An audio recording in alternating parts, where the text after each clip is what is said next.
नमस्कार YouTube family. Jeep हमने restore की थी, इसकी मेरे पास फ़ोटोज़ पड़ी थी, मैं आपको दिखाना चाहता हूँ भी किस हिसाब से जीप तैयार होती है। सबसे पहले जीप के सारे पार्ट्स खोले जाते हैं, बॉडी पूरी उतारी जाती है।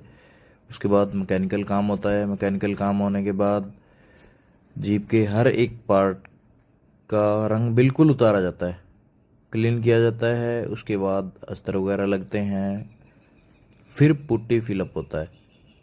बहुत माइनर पुट्टी फिलिंग करते हैं ताकि कल को पपड़ी ना बनाए। उसके बाद मंगाई होती है, फुल घसाई होती है, उसके बाद पेंट होता है।